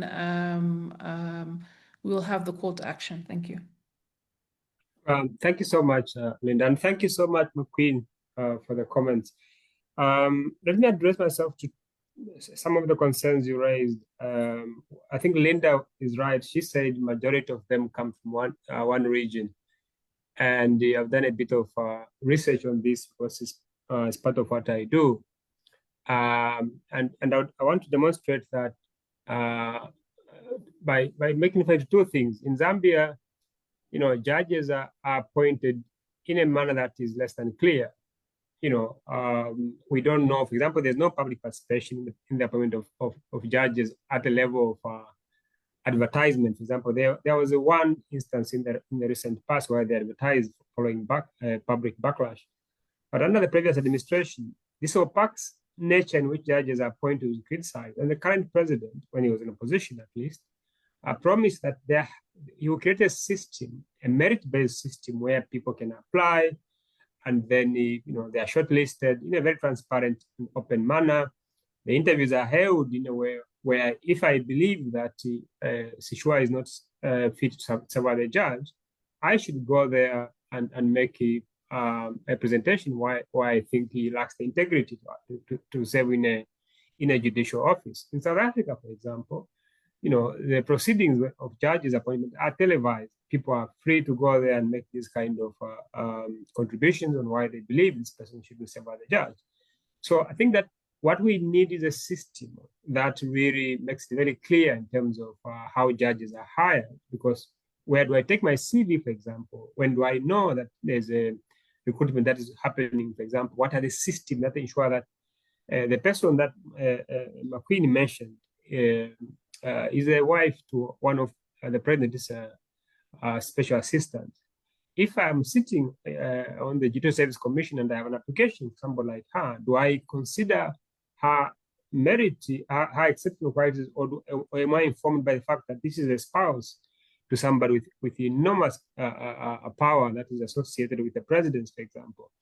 And in the end, the absence of such systems undermines even very good candidates like her, because people begin to make what might actually be false assumptions that she got the job on account of the relationship that she enjoys with somebody who is close to power, rather than on the merit of her credentials. I know her. She's very good. She's qualified. I'm very happy to support her. But what we want to do is not look at individuals, is to create systems so that everybody abides by that. Everybody knows what they need to do, and that the public also have a say in the appointment, even dismissal of judges. So that's one level. The systems is very opaque. And for me, I think what is disappointing is the failure to create such a merit-based system by the current administration, because they had campaigned on a promise of changing what existed under the previous administration, which we also criticized. The second issue on the judiciary, I think it has to do with representation. It's an important principle, representation in any democracy, but it's even much more so for us in our constitution. The constitution says those who are empowered to make an appointment in public office should ensure that there's regional diversity in that appointment. So when people raise this concern, again, it's about systems. Have we seen that diversity, for example? If I give you two examples from the recent appointment that the president made, you had on the first time he appointed let's say that was in 2023. He appointed the 20 judges at first. Out of the 20 judges, 13 came from 3 provinces. That, the Zambezi region, as I call it, because that were the provinces where the Zambezi River passes. Now Zambia has 10 provinces. If you have more than 50% of the appointment at once coming from 3 provinces out of those 7, that's a problem, because then you need to explain what happened. It might be that there were not sufficient people who applied from other places, but it can't be that we should emphasize merit as if merit is only found in particular ethnic groups or in particular regions. That is wrong. We criticized this thing when it was done by the previous administration. I remember that when I was critical of the Lungu administration for marginalizing Tongas, one of the arguments that supporters of the government made was that the Bembas and the Easterners were appointed key positions, were appointed on merit. It was as if to say that merit couldn't be found among Tongas. So you always have this kind of sentiment expressed whenever we point out these things. What we are calling for is a country where opportunities should not be seen to be a prison of one region or one particular ethnic group, for example, at any given time, because what you are doing is create a vicious cycle where after this change of government, for example, the next administration, if it comes from the other region, it does the reverse of what was the previous one was doing. Already we are seeing that now. What Hichilema is doing now is the reverse of what Lungu was doing, because under the PF, we saw groups that were prioritized, it's Bembas and Easterners. We criticized that, not so that Hichilema could do the same thing, but benefiting groups from the region where he and I come from, but so that he could create a system where opportunities are not seen to be a prism of one particular region or the other. The other point I think is about this idea of abduction versus arrest. It's true there's a difference, but what is very disturbing about this one is 2 things. One, when you are arrested, you should be summoned before the police. Your rights are read to you. You are told what offense you are alleged to have committed. You are given bond after you have been formally arrested and charged, or you are taken to court within the period prescribed by law. That's not happening. There were people who were arrested with Brian Munduvile when they were in Western Province campaigning, musicians, artists who were performing with him. It has been weeks now, and they're just held in detention. That's against the law, because the law has that principle of 48 hours to say, can you take this person to court? They haven't been taken to court. The charges which they have been slapped with, like disorderly conduct or a breach of whatever, those are bondable offenses. Again, we criticize this abuse of the law under the previous administration. What we criticize under the PF shouldn't be right now, shouldn't be correct when done by the leadership that is in power now, because the principle should be the same. Equality in how we treat our fellow human beings, and there shouldn't be any selective application of the law. That's what we are saying. If you have the case of the unit president and the Anglican Bishop Trevor Mumba, he disappears when he was at Munduvile's house alongside the other people who disappeared. There are complaints to say these people have been abducted. Days pass. The police don't issue a statement, so it's not true. Actually, they're in our custody and you've arrested them for this and that reason. When pressure mounts, we are told today that they're actually in the custody of the police, for example. We are told they have not been charged to this day. We are not saying they have not committed an offense. We don't know that. We are saying, can they be treated fairly, regardless of their political affiliation? We can't defend the rights of anybody if we begin to be very selective in whose rights to defend. In fact, this is to be a human rights defense. If at all, I have to look at you to say, oh, this person may be associated with the opposition or the ruling party. I need to listen to what you are saying and then apply the same principle to everyone on the basis of the law that applies. And then when you say Munduvile didn't, it's not true that Munduvile was abducted or the military went there and what, and you say this is not true. it's one thing to say this is not true and to present evidence in support of your position. Say here the evidence I'm advancing. It's another thing when you simply dismiss what somebody else says as not true because it doesn't sound true to you. We should be very careful that we don't invalidate the sentiment, the feelings, the thoughts of other people in a democracy simply because we believe them. We think they are untrue. Here's Mundavile who comes and says, the police came to my place, they traumatized me, for example, they did ABCD. If that's true, you and I are third parties. We don't know. What we should do is to encourage the police, for example, who have been named, or the military, what have been named, so they did this, to say, can you please respond? And categorically deny that's not true, we didn't go there. It's not true that we shot at so and so. There hasn't been that denial. It's not our place to sit where I am comfortably, look at you and say, McQueen, whatever you are saying, you know what you say now, it's not true. I dismiss whatever you're saying as untrue. No. Democracy requires active listening. The idea that even if we may have different views, what we owe each other is a listening ear and the capacity to say, is there a way we can come together on certain things and say, this is wrong, it shouldn't happen to anyone, regardless whether or not we like that person or we think that person belongs to the opposition. So that would be my appeal. Can we create systems that apply to everyone rather than a scenario where you have an instance like in the case of presentation of judges. If you look at the judges that HH appointed before the elections, there were about 26 new High Court judges who were appointed to the High Court. When you look at again, if you apply the principle of representation, say, okay, if there are 26 and Zambia has how many 10 provinces, what was the distribution in terms of regional diversity? If you look at it at the constitutional principle, so then I'm just checking the figure. Okay, 17 of the 26 High Court judges come from 3 provinces. 17 of the 26 newly appointed High Court judges come from the Zambezi region. Then you have 4 out of the 7 that you appointed in the Court of Appeal from 3 provinces. You have 2 of the 3 new judges to the Constitutional Court from those 3 provinces as well. You had one, I think, who went to the Supreme Court, who was the president's personal lawyer, an ex-captain in Zambia Air Force, Butler Stanley, who was never served in the judiciary before. He's airlifted from the private sector, direct to the Supreme Court, for example, overlooking experienced and serving judges in the superior courts, for example. Again, what we want to do here is to create systems that will ensure that there's a very clear outline to say, if you are serving the private sector, you've never practiced law, rather you've never served on the bench, for example.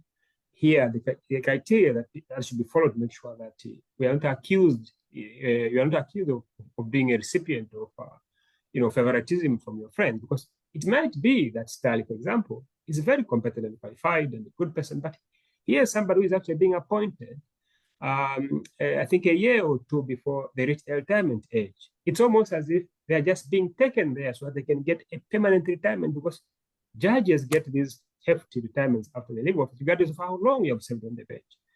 So if you send a friend to go and serve at the highest level, Supreme Court, for example, with only a year or 2 remaining for that person retires, it's like you are basically giving this person pension at the expense of the public. I'm saying, can we create systems that will ensure that these things don't happen, regardless of whether it's under Ichirema or under Edgar or the next leader? Let's make sure that we try to create systems that advance our collective interests rather than personal considerations. Thank you so much, Lynn. Thank you for your excellent insights, Dr. Sishua. I think that was a very balanced and fair response to our commenters. We are concluding now. Don, if you could go first with your call to action from a regional perspective, and I'll try and end with a local perspective on what our call to action is. Thank you. Thank you very much, Comrade Linda. And I also thank very much the colleagues who have stayed with us for literally 2 hours, including colleagues that are joining us from Eastern Africa, from West Africa, and so on. Obviously, we as a Pan-African Lawyers Union and various other civic formations, we do monitor each of our 55 African countries across the 5 regions on a regular basis. we will not be able to have as detailed and as nuanced information as actors within the countries will have, but we do have a pretty good sense. Today's discussion, I think, was quite useful, where we had from various sides and various perspectives on what is really going on in the country. On our part, as the Pan-African Lawyers Union, we'll continue to engage. We'll continue to engage, especially with our regional bodies, the African Union, the Common Market for Eastern and Southern Africa, the Southern African Development Community, both their secretariats, their peace and security organs, and the election observation missions that were actually on the ground, some of whom we've been talking to even as we talk. And we'll be able then to see in terms of what they can do to try and promote democratic governance, good governance, protection and promotion of human people's rights in Zambia as elsewhere on the continent. Zambia, just like Ghana and a few other countries, a few of the countries we've really looked up to as places where there's been stability, there's been political decency, there's been orderly transitions across individuals and across different political parties and across regimes. So it would be a pity if that were to be imperiled now, but we'll continue to verify the facts. As you may know, we do have actually an important African Union organ housed or headquartered in Lusaka, and that is the Economic, Social, and Cultural Council of the African Union, which is a citizen body of the African Union. We are in talks with them. So we'll continue to monitor the space, and we'll continue to ensure there's accountability, and including transitional justice for anything that we find that may have been done wrong in terms of crime or in terms of conduct that does not meet the standards set up in various African Union, COMESA, and SADC principles, including the principles governing elections. So we just tell our Zambian colleagues, we're in full solidarity with you, we are with you, we are monitoring the situation, we'll engage in other conversations, and where rule of law allows us to utilize complaints mechanisms or accountability mechanisms, that will certainly do it. Thank you very much, and I hand over to my comrade, Linda Kasonde, to close us off. Thank you, Don. Before I give my final remarks, I see a hand from Mrs. Frida Mwamba Brazil, who is the sister of Bishop Trevor Mwamba, who has been detained after being abducted over the past few days. So Frida, if you could just give your remarks. Sure. Thank you so much, Linda. And good morning, good afternoon, good evening. I don't know where everybody is, but I assume you're everywhere. As Linda, thank you so much for the introduction. I just want to validate a couple of things. One is I'm based in Atlanta. My whole family have been trying to get in touch with Bishop Mwamba since Friday. I actually did verbally speak with him on Friday morning. And as of 20 hours on Friday, it like he was disappeared off the face of the earth. We did reach out and try and find out where he was. We had no opportunity to get in touch with him. His phone was switched off. And what happened is we put out a notice. We waited for the 24 hours. We put out a notice on Facebook, had different people look at it. And we finally were able to find out that he had been picked up. He was actually at the house of Mr. Brian Mundubile when the army raided. About 70 to 80 people went to the home, and my brother happened to be there. He was picked up from there, and then he was taken to different places. And we were able to get in touch with him this morning. We're able to validate that he's fine. He was actually giving mass to his cellmates. There are about 33 people in the cell with him. So he was given mass. He's definitely shaken. And what we're asking for is just support, because I grew up in Zambia. This is not the Zambia that we experienced. I think everybody was free. So we questioned the democracy, we questioned the human rights, and we look for the support, because this is not a country thing. This is a regional opportunity for us to step up and do what is absolutely correct. So thank you very much. I came on because I understand that there are people that are doubting it, and I can understand that because of the amount of miscommunication that's going on about that there are no raids. But if somebody voluntarily goes into a cell for hiding and hiding. I don't think that's the first place that they would go to. So again, he was picked up.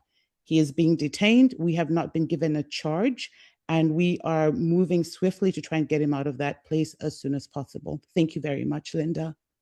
Thank you, Frida, for that confirmation. As I conclude, firstly, I would like to thank the Pan-African Lawyers Union, PALU, for your solidarity with us, for hosting us tonight in our hour of need. And as they say, a friend in need is a friend indeed. And we thank you for coming through for us. Thank you for those of you who have joined us from Zambia and further afield. We appreciate you taking an interest in what is happening in our country. And as they say, injustice anywhere is a threat to justice everywhere. And so it is right that everyone should take an interest in what's happening here. We don't want those countries in our region that are more stable to descend into the abyss of authoritarianism and oppressiveness. So thank you for coming today and showing your solidarity. As you know, in terms of our call to action, firstly, we would like to safeguard the lives and the interests of those who have been abducted. The president of the NRP-UP, the leading opposition candidate, Mr. Brian Mundubile's whereabouts are unknown. His house was ransacked. I've seen the videos and the photos, and we don't know where he is. Those who are in detention, and there are about 30, some of whom have been in detention for several weeks during the campaign period and have not been allowed to go to court or to seek redress. Again, I mentioned there's some issues with getting court appearances, as I mentioned earlier, has been a challenge for these people, and they're being held without due cause or due process. We also would like to call on all bar associations to act in solidarity with us by issuing statements in the international media, not only raising the concerns that we have raised in this press conference, but also calling upon our government to abide by the rule of law and to uphold democracy and constitutionalism in the country, and to guarantee that they will not continue to interfere with the electoral process, as we have described. Also, calling on people to, in a way, protect and defend the judiciary. We understand that they may be under intimidation, and there may be some threats have been issued.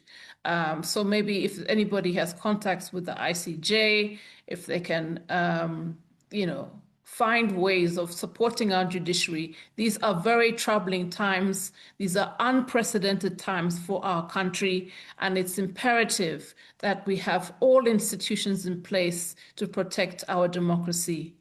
And lastly, as civil society, we've been through some tough times. Seshua mentioned that there's been an attempt to weaken our civil society in Zambia through co-option, through also intimidation. Equally, our media has been somewhat suppressed in the sense that the independent, so-called independent broadcasting authority has been, wielding its power over particularly television media. And we've also seen private media being co-opted by the ruling government. And these are all troubling signs, because we have nowhere to turn. We have nowhere to broadcast what is happening in our country because of self-censorship, because of fear and intimidation. And we call upon you to help us amplify our voice so that we can restore democracy to our country. And also, those of you in the region, we really don't know where we're going at the moment. And there may come a time when we need help and refuge. So we hope that you will open your doors in that time of need. But once again, thank you to you all for coming tonight. We really appreciate your solidarity. Thank you so much and have a great evening.